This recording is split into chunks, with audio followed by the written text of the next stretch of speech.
It's really nice to see so many of you on a very hot Sunday afternoon at the park. It's a beautiful venue, and I'd like to thank my friends Shantanu and Paramita for giving me this opportunity to be here. And sir, thank you once again for being so kind with me. Did you feel nervous when you first drove a car? Of course you did. You always felt like you are the person who's going to commit an accident any moment now.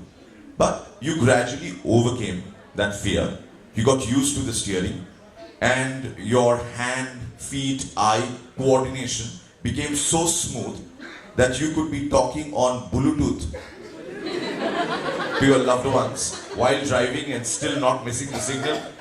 Whenever you attempt something for the first time, and your first time is always the first time, yes, you do feel nervous. Your confidence takes time to build, and I believe it's on a slow cooking process. It does not happen to you instantly. It does not happen quickly. It will come to you gradually. Even if people appreciate you, you have a certain amount of confidence, we understand. What if people don't appreciate you? Then that perhaps brings in a different kind of confidence in you. It's because you keep feeling this angst that, oh, I could not do what I set out to achieve. Then I'm going to try it the next time. If it doesn't happen the next time, then it's the next time after the next time. And it keeps growing inside you. So your nervousness is just part of the process. Sweaty palms, sweaty brows, you're feeling tense, you need to go to the washroom so many times. I've interacted with so many people who are into public speaking, and they keep telling me weird things. It's like, আমি তো পেট clear করে গেলাম মিথ্যা, তারপর just before getting on stage, I felt the urge. So it keeps happening. Certain physiological things keep happening to you. Certain things are just in your mind. You feel they might go wrong. So there's always this tense moment inside. But once you're at it and you start getting an appreciative audience, for the first time you'll get 10 people clapping for you. Next time it'll probably go up to 20, and it'll keep on increasing. So that also helps building your confidence. Without appreciation, you're almost like a block. So speaking to the mirror at home, yes, it does have a lot of impact because you keep saying your things. Each one to his or her own. There is no fixed way to get away with that nervousness.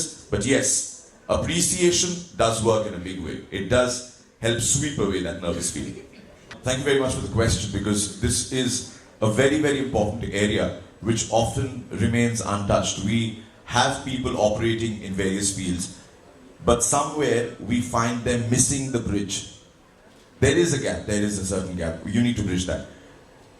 When I'm doing radio, I completely forget about my television persona. It is very important for you to put a cover on the other side that you have, because this will always be there, that you have audience sharing. So a person who's watching me on my comedy show from 9:30 to 11 on a weekday night, and the very next morning I'm on air, say from 7 to 11 on Mirchi, there are high possibilities of listeners calling in and getting into a conversation which will begin from last night. So last night I saw you on TV and this is what you said and this is what you did. I found that very funny. But you are already talking to the listener perhaps on something that you've introduced as a subject for that particular day. Somewhere you need to put a stop to that, because this is where the listener or the viewer unintentionally gets your two personalities mixed up. You need to keep both personalities as separate from each other as chalk and cheese. You cannot have both on the same media. So if you're on radio, you can't be talking about your television show. Similarly, if you're doing a show for television, you can't be going back and saying, oh, this morning this is what I did on Mirchi. It's not that.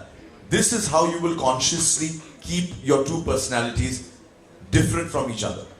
There are instances where you might step into both shoes, but to do justice to whichever medium you're representing in that particular space of time, it is important that you stick to the basics of that profession. So if I'm on radio and I know these are my responsibilities, this is what I've been talking about, this is what I'm going to drive my 4-hour show, I need to be concentrating on that.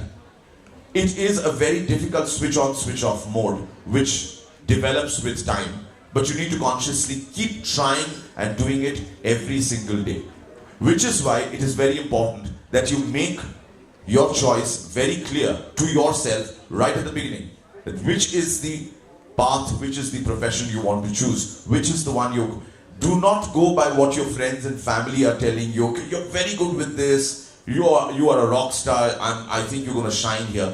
Ask yourself, analyze yourself. Self-analysis, criticism is always so important. It's always like when my dresser goes out and buys clothes for me, I always tell him, get me the ones that you did not like. At a disclaimer, smoking and drinking is injurious to health. If it was television, you would have had that disclaimer. Now, since I've just spoken about alcohol, if a person is addicted to alcohol, no matter how many people tell him that it's bad for him, he would still be addicted to it. So if I'm addicted to radio, if I'm addicted to being on television, if I'm addicted to be on stage, তাহলে আমার মন খারাপের জায়গাগুলোকে automatically এই জায়গায় কেটে দেয়। আমি যখন এই জায়গাগুলোতে কাজ করছি, ধরো বাড়িতে কোন একটা সমস্যা হয়েছে, সেটা নিয়ে আমি ভাবছি, কিন্তু যেই মুহূর্তে আমি রেডিও স্টুডিও এন্টার করলাম, আমার মাইক অন হলো, আর আমি এগুলোকে সরিয়ে রেখে অন্য কিছু নিয়ে কথা বলছি, অটোমেটিক্যালি আমার এই মন খারাপের জায়গাটা আর মন খারাপের জায়গা থাকে না। এই জায়গাটা অটোমেটিক্যালি ভালো হতে থাকে। তুমি নিজেকে আগে, it's like comedy. If you do not know how to joke on yourself, if you don't know how to crack a joke with you as a subject, you will never have people appreciating what you have to offer as jokes or comedy. So the laughter first has to be on yourself. You should learn to accept people laughing at you. Similarly, যদি এটা আমার কাছে নেশাই বেশি হয় আর পেশা কম, তাহলে আমার ক্লান্তি আসছে না, আমি তাহলে এটা করে খুব খুশি।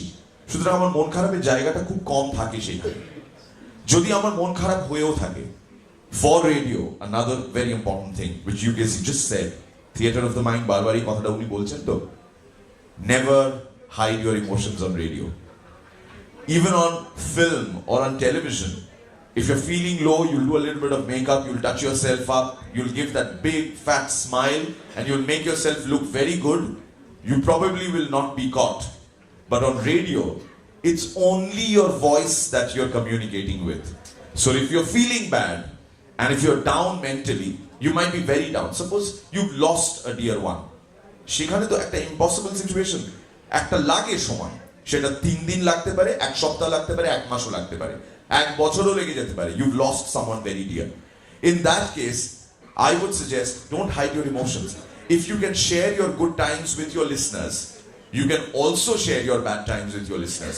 Your listeners will appreciate you, love you back, probably will not come over to the studio and pat you or give you a hug, but what they'll do for you on air, when you are in communication with them, you have the phone lines open, is simply unimaginable. I have experienced it at close quarters, which is why I can tell you this. I can vouch for it. He's watching a comedy show with Edutainment. Last question. देखो multiple voice का ये बात है कि तुम कुछ भी चीज को कहने की कोशिश करो, जो भी तुम कह रहे हो वो कितने लोग सुन रहे हैं, ये डिपेंड करता है कि आप अपने दिमाग और दिल से जो कह रहे हैं वो कितने लोगों के दिलों तक पहुंचे। So what I'm trying to say is that whatever I just said in one sentence, ask them, they will not be able to repeat and tell you what I just said. They will only remember that they first heard Ashok Kumar's voice and then they heard Shabd. In radio, it is very important to promote your craft through the method of your voice delivery. It helps attract more people, it helps gain audiences, so the voice acting is something which is of supreme importance. Mimicry is a different art, but if you're reading out a certain character, we have seen this happening, it's not unusual. We have seen this happening in our homes. When your father or your grandfather or your nani, dadu used to read a story to you. আর তারপর রাজা বললেন, তুমি কে? এই ঘরের মধ্যে এসে বসেছো? যাও, খাজনার টাকা নিয়ে এসো। So your dadu was not a radio actor. He was not even a voiceover artist. But the inherent playing artist inside every human being here attempts to make a difference when they are saying something which is in a different character's voice. So Ekdin Raja Bollen was for general. But then after that, since the Raja starts speaking, the absolute common person would also fake it, make a different voice, and come back and deliver it in a different way. Were I to read out the entire story to that child would not be interested.